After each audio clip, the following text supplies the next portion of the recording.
Hello, my name is Dana Richie. I'm a junior from Grady High School, and I write for The Southerner, which is our school newspaper. And it's an honor to have this opportunity to sit down and talk to you. So I guess first I just wanted to ask you, how does it feel to be returning back to your home state to serve in this capacity? So let me say thank you, Dana. It's an honor for me to be able to engage with you during this transition period. I recognize the importance of us having a chance to connect and for you to be a voice for all of the students, not just at Grady, but for Atlanta Public Schools. So thank you for your time. I'll jump right into your question tied to, so how do I feel? I've used several words that come to mind immediately around my feelings and emotions. I am excited and humbled and honored to be considered the sole finalist for the superintendency for City of Atlanta, Atlanta's public schools. That's important to me, that I've been able to find myself at this level at this time in my life. Coming home, that's that same feeling that comes with when you walk into the door of a place that's familiar and happy and healthy and holds memories. It's a joyous feeling. It comes with, as I shared earlier, excitement. And because of the season that we're sitting in, the pandemic with a high sense of care and concern, but honored to be able to be home. I've said other things like over the moon excited, which I am, and just grateful. What current issues in the district do you hope to resolve as superintendent? So here's what's on the top of my mind on a day-to-day basis as a sitting superintendent and as the superintendent for Atlanta Public Schools.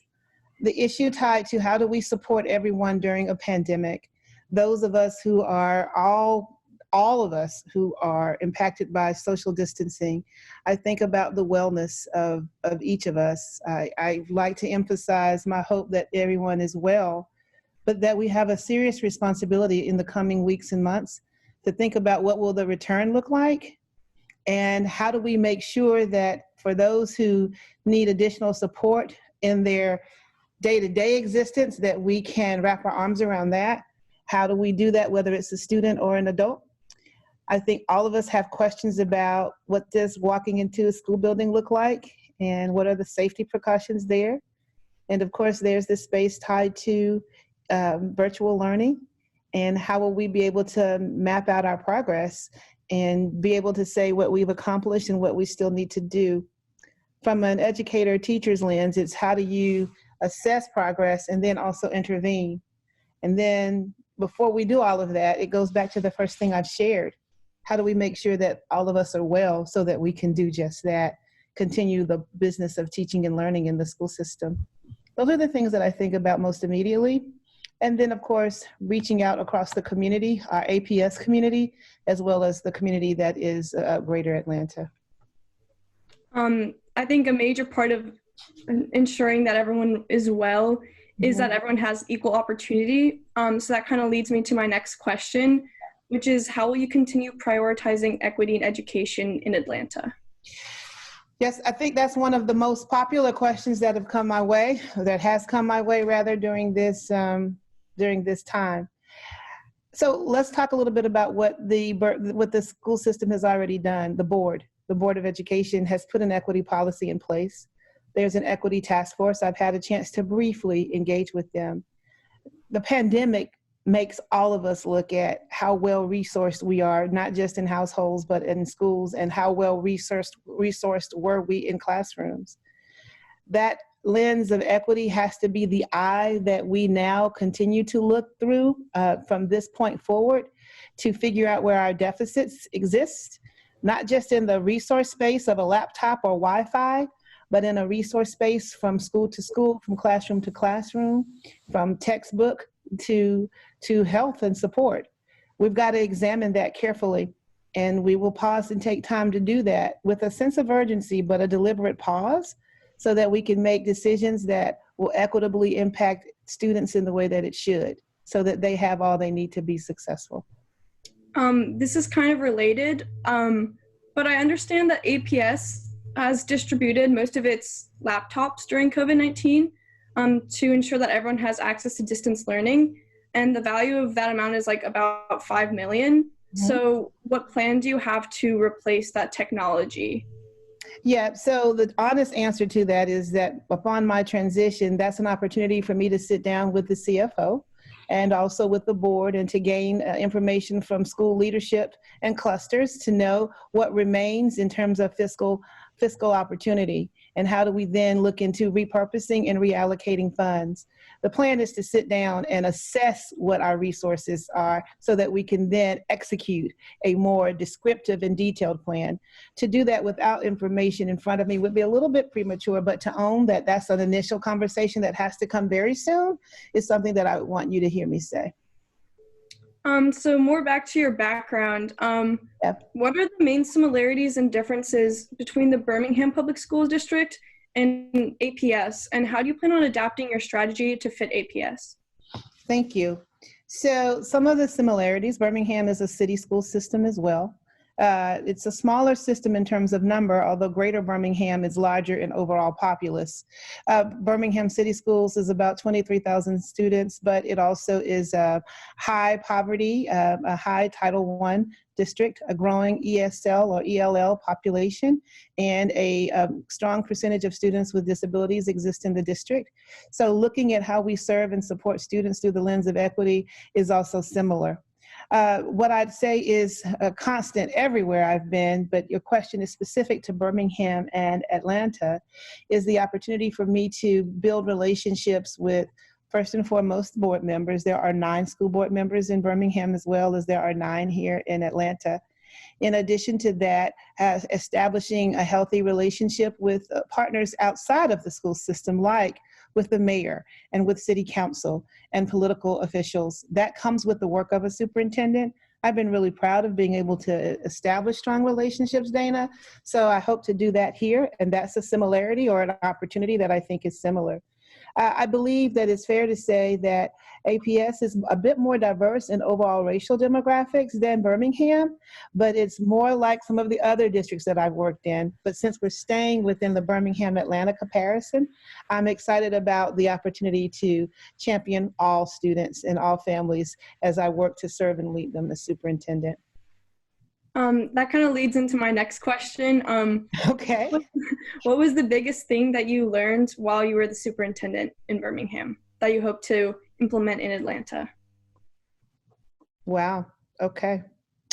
The biggest thing that I've learned while superintendent is that the role of a superintendent is a significant responsibility when you consider school leadership. My priority work is tied to helping ensure that schools have what they need to be successful. Yet the biggest thing that I've learned is that at the end of the day, for all of the resources, for all of the efforts that are tied to hiring individuals who are capable and qualified to lead, for all of the focus that we put on strategy and equity, at the end of the day, all of this work is about the student. And what I learned immediately in the first few months of my first superintendency was that we have to be child focused. It's not about the adults as much as it is the children. Now, that's not to minimize that having the right adults in front of you matters. It matters greatly. But for every adult, we're here to serve you. And I try not to lose sight of that. I can't emphasize that enough. For a superintendent, there's so many spaces in which you're pulled, right? And so many decisions you have to make at a very high level. But at the top of one's thoughts and in the forefront of all that you do, for me, the guiding question is, how does it impact children? And that's the biggest thing I've learned, to keep in front of me at all times, that this work is about the children or the scholars, or however you'd like to be called, and that you all are well and that we are doing right by you and your future. Well, speaking of a student, a 4th grade student named Symphony Venterhoog from Miles Elementary School reached out to me and had a question for you. And it is, how do you plan to build public support in the APS district? And that's her, the name is Symphony? Mm-hmm. Okay, well, hello, Symphony. How do I plan to reach out to build public support? I like to do that together. So, here's the thing. I believe that all of us play a role in helping promote our system. As superintendent, I have a unique opportunity to be a leader in that. But when you talk about building community support for the superintendent, taking the time to build relationships with not just community leaders, but community partners is important to better understand what makes us uniquely APS, not just from the school standpoint, but also teacher standpoint, student standpoint, and parent standpoint, to invite colleagues to join me at the table, because for every individual represented, that's a different dynamic, that's a different uniqueness that helps us build community. And then the other part to that is trying really hard to be an effective communicator and an intentional listener. I'd like to execute that as much as possible. And for wherever there's a chance to learn and know more about a person or an entity or a body of work that helps us grow, I'll be paying attention to that as well. And I think that that exists all across the community of Atlanta. Thank you. That was a really great response. What words of wisdom or comfort do you have for families and teachers who are losing hope about school reopening on time for the 2020-2021 school year? How will you ensure student, faculty, and staff safety? Oh, that's a great question, Dana. And your question was grounded in what words of hope? So here are my words of hope that I take seriously. I've been thinking about this every day since March 16th, right? Because here we are, you and we're meeting each other, and it feels like you're right in front of me, but technically, I can't, I was touching my picture, but I was trying to touch the camera. We can't reach out and touch each other.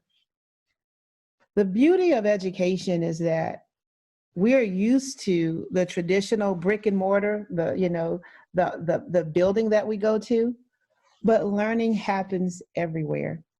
If I could inspire hope, it's the fact that the reality of our not walking into a school building every day does not mean that learning has stopped. We own that there's an opportunity to have more resources, more effective and appropriate resources in all households, and I believe we will get there. Yet in the meantime, this is a chance for us to engage in creative, supportive ways to learn, whether that learning is, for those of us who've never cooked before, using that as a teachable moment, seizing teachable moments every chance we get, whether it is when you wake up from a dream, whether it was exciting or concerning, to journal and write it down, because that's effective writing, or at least it's practice. Whereas the devices are in front of us, all of us, just like you and I right now, it's okay to also pick up a book, right, and turn the pages, or do it on your device if that's what you enjoy. If there are talents and skills that you've not had time before to pause and explore, do that. And know that this season puts us all in a space where I like to say academic grace is something we have to consider. So what does that mean? There's got to be some grace and understanding in how we establish accountability and assessment, because right now, all of us have been brought to pause. So I invite us to be encouraged to utilize our creativity, obviously take advantage of the resources that we do have to do teaching and learning in a different space. And if you're in a household where there isn't someone who can help you, that there might be other ways that you could reach out to get support. And again, that we're going to be well. When we had the call with the student advisory the other day, I still remember very vividly someone sharing, and I won't say the name without permission, about how it was difficult to figure out the learning process with the device at first. And how another student peer said, in his own words, that it kind of just sucked being at home every day and missing, I think it's its own way of saying I miss the people. Mm-hmm. We will get back to that. I want us to be encouraged that we will get back to that. But in this interrupted moment of time, let's learn more about ourselves and learn more about each other. And if for some reason wellness is not around you, that you won't keep that quiet, but that you would share out and let others know so that we can help support each other And that's what I would want to say. And there will be a date. I can't call it, but there will be a date in which we will return. And when we do, the other reassurance of hope will be that we'll do all that we can to make sure that that's a safe return as well, so that that doesn't create another element of fear. That's what I would want to say, Dana. So is there a possibility of having virtual learning in the summer?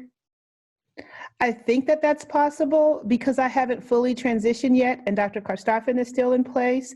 There will be a transition window for me to entertain that, and I could speak more definitively to that. But because the question is grounded in possibility, I would imagine that there would be possibility. And what mental health resources are available either right now or under your watch would become available to students and families during this time? So one of the things we put in place in Birmingham not too long ago was the emphasis of accessibility to school counselors and to our social emotional platform and programs for students and families to know that that exists, and to also have phone numbers for individuals to call in the event that they need additional support. For me, as I transition, I will learn quickly what are the practices and the communications that we have in place in APS. That's a learning opportunity because I can't speak to what currently is in place as I'm not yet there, but we want to make sure from a wellness model that that remains. We even have our school nurses as a point of contact for students who've had individualized health plans, so that there's been follow-up for them and their families. And I'd hope that if there's not something similar, that there is something already in place for APS, and if not, we'll certainly entertain that. Thank you so much. I just have one last question for you. Yes, ma'am. If you wanted to share one message with the Grady community, what would it be? That I want to continue to champion the success of what I've learned and known all my life about Grady and Grady High School, and to the Grady community at large. There's so much to be proud about, not just from the sense of academic achievement, but from community and culture. And so I look forward to the understanding of what I can continue to champion. The other component to that is, as we think about the future, I'm excited and encouraged for the times where hopefully face-to-face, we can sit at the table and build relationships with me and leaders, whether it's student leaders like yourself, Dana, school leaders and community stakeholders who are invested in the success of Grady, so that we can help take all of this work to the next level. And I would not be myself if I didn't say, and I'd like to do that through a lens of equity, as the district has put in place a very solid equity policy. And then the work tied to the plan is something that I know we have to live together, and I'm excited to do that. To the class of 2020, I want you to be encouraged. 2020 for senior class members of this year is like no other. You're history makers, and I don't want you to forget that. And for as much as we know that it may not look the way that it's traditionally looked, what you're also doing is you're creating a path of how graduation and closing out school will look for those in the future. And I want all of the seniors to be encouraged. Thank you so much. Thank you, Dana. And any other questions? That's all for me. Thank you. Okay, thank you.